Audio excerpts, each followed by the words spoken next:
Yeah. I mean, I'm thinking back at the beginning of the season with your team. They stunk. We had some nice wins early on. One win early on. It's been rough. And then it just kind of... It was a rough ride. But hey, you know what? At the end of the day, 2020, you take what you can get, right? That's right. Speaking of taking what you can get, we are talking about not only taking what you can get, but when you have taken something, you realize that you're going the wrong way with it. Okay, the audience needs to know, our church is out My there. mom. Yeah, you need to know that I like to critique Jake's segues. And I was wondering where you were going but with I kind of got there. Okay. It wasn't as sweet. It's a little game we play within the game, And right? sometimes they're really good. Sometimes they're really rough like That was this. okay. And other times I'm like, and we're starting. Let's just go. All right, we're having too much fun. But if you're taken, sooner or later you're going to look around and you're going to be like, man, is anyone following? Like I'm going the wrong way. That's right. And sometimes that happens in our youth ministries. That's right, unfortunately. I know, right? And so we don't want to be Debbie Downers. We don't want to sit here and talk about all the bad things we do, right? But here's the deal. Sometimes we find ourselves headed down the wrong direction. That's right. Nobody wants to. You don't start out and go, how am I going to get lost today? That's very like Thoreauan, right? But how do you know when you're lost? Thoreauian? You don't even know who Thoreau is. Yes, you do, because you're smart. I'm an Thoreau. English major. Thoreau. Oh, Thoreau. Thoreauian. Sorry, I thought you were talking about the guy in Star Wars that snaps his fingers and then...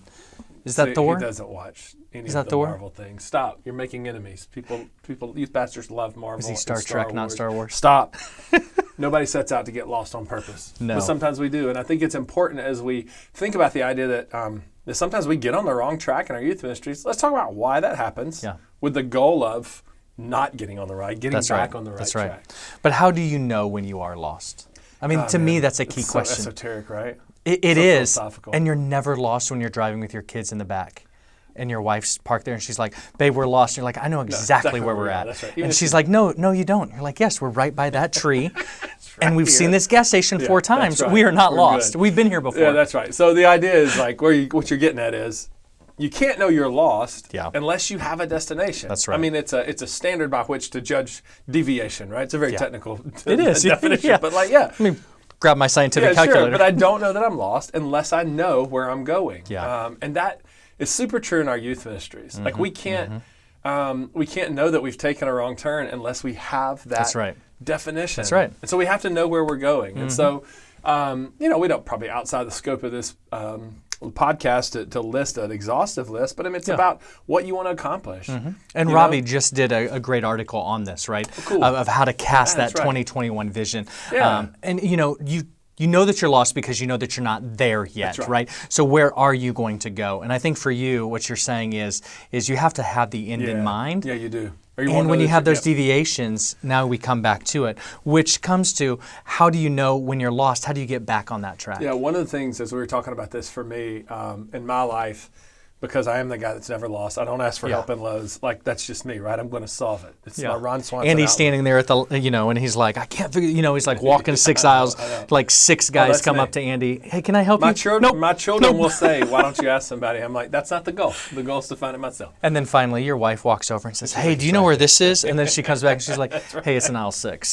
That's perfect. But one of the ways you know you're lost is you have that moment where you're like, this doesn't look right. Like you realize you're in unfamiliar territory. I was laughing, telling you, I remember one of the first times I ever had the opportunity to drive somewhere to preach, right? Like that's a big deal. I get to not just preach at my church. Like somebody has asked me to come preach. I drove, I think I was using MapQuest to tell myself how long ago So you printed that out. Yeah, no, 100%. Printed it out. And I'm driving from Birmingham to Pensacola, which is 3 or 4 hours, and I get to where I'm going, and it's literally a gravel parking lot with a few guys burning trash in a barrel, and I was like, I don't think this is the I would have church. just opened the door and been like, hey, we're getting started. Yeah. So it was unfamiliar surroundings. Funny. I realized I wasn't where I was supposed to be because of where I was, and I think as it pertains to where we find ourselves lost in youth ministry. Sometimes we look around us and we say, man, I'm just not where I want to be. Yeah. Right? I mean, and I think that's one of the things to look for. Numbers aren't the only metric for success, but numbers are a good judge of whether or not you're doing a good job. So are your numbers down? Do you sense that your students are not where they need to be spiritually? Are you seeing relationships with volunteers or parents that aren't as solid? Those are all like, how did I find myself here? Yeah. Right? How did I wind up here? And again, if we know where we're going, if we know that destination, you can get back to a place of familiarity. That's good. So, I mean, here's two things that you've said now is one, you have to know where your destination is, right? And so you really have to have that vision, that calling that God has given you, and being able to express that not only to other leaders, but to parents, to students, and even to yourself so that you can do that. Yeah, so it's not enough just to know where you're going. You have to be able to kind of have internally, you have to be able to articulate it, right? And other people to know as well. Your third point here, I love this, and I'm just going to lead us off because my family and I, we do quite a bit of driving between here and Oklahoma. My wife's parents live in Oklahoma. And so we stop at Love's all the time, right, to do refills or to do exfills? How do you? Oh, stop. Unfills. You know what I'm saying. Unfills. I was trying not to use the word unfills, but you get where I'm going. Anyway, you stop and you walk in and you take your phone, you unplug your phone, and you walk in, and it's inevitable. You're walking through the door, and they're like, "Welcome to Love's," and you're like, "Hey," and it says, boop, turn around, you turn, and you're just like, and everyone knows it, and you just pull out your phone, and you're like, stop, right? But it's those reroute warnings, right? And I think every man knows that because we forget to turn our phone or GPS off. Right. But specifically, how does that relate into? Yeah, sometimes we know we're lost in our youth ministry vision because we look around and we don't recognize our surroundings. But sometimes we get those warnings. Yeah. We get that reroute warning, right? Beep boop, you're headed down the road. Turn around. For some of us, that warning looks a little differently. Burnout is a fantastic warning that says you're headed down the wrong direction, right? When you find yourself apathetic towards your job, when your family is suffering because you don't have great boundaries, right? Your husband or wife are like, man, all you do is work. I never see you anymore, right? Just those, when you're lethargic, you're tired, you kind of, maybe you're struggling with depression or anxiety, like those are all signs of burnout. And burnout is a warning that you're lost, that you're leading Same thing in the with wrong that direction. sin habit, right? Yeah, and man, this could get really touchy because they're like, what do you mean by sin habit? So we're not going to make an exhaustive list here, but you kind of know what it is, right? It's you're looking at things you shouldn't. You're talking to people that you shouldn't. You're outside of accountability. You're not in community with other believers. And so it's stepping out of that. I like even one thing that you put in here is pride and ego. Yeah.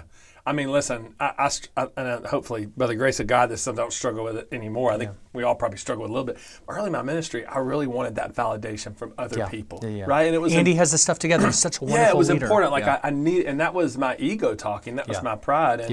And if that's something you struggle with or something similar to that, you can get way off course. That's right. Because you're doing things to bring your self-recognition, not I'm staying true to the vision God's given me. And so, I think just any of those little sort of those warnings, right? Yeah. Those reroute warnings, just saying, hey, get back on the line. Isn't the great thing about God and His grace that He allows us to experience those warnings, right? Before we just go off the deep end, right? Yeah. He'll get us back in line if we listen. Those warnings are out there, right? But if we don't listen, then it is the catastrophic. It's the Office episode where Dwight and Michael drive into the pond because that's where GPS told them to go, right? You don't watch The Office. Is that with Jennifer Aniston? No Star Wars, no Marvel, no Office. Guys. But I do know my friends. What's up now? Oh, see, I didn't watch that one. So, okay. Ooh. But I thought this was helpful. I thought this was good. I think they do. So like you have no idea what I just did. That's great to do it to you. So I think they do that, right? See, that's funny. I know that. All right, funny. This was good. I think this was your hate helpful. mail for whatever Andy just did is will@ym360.com. Yeah, that's a few times in a row we've done that. Hey, thanks so much for what you do. We know that that these three things, it's about vision, right? We have some great resources here at YM360 that can help you with your vision. Yeah. One thing is a Youth Ministry Strategy Pack, right? It's a group of books that are put together to help you have longevity in youth ministry, but also a couple different perspectives on really how to plan your ministry for success. And so our team would love to get that in your hands, or even just chat with you about that. We are here dedicated for you. The whole reason why Andy started YM360, Andy and Les took a risk over 10 years ago to start YM360, is to really serve you in the area of discipleship in your youth ministry. And so we say that we create high quality resources and life-changing events so that you can spend time doing what matters most. And that's introducing students and having them progress in their relationship with Jesus Christ. Right. So thanks for what you do. Yep. We are here for you, and we look forward to seeing you next week. Take care.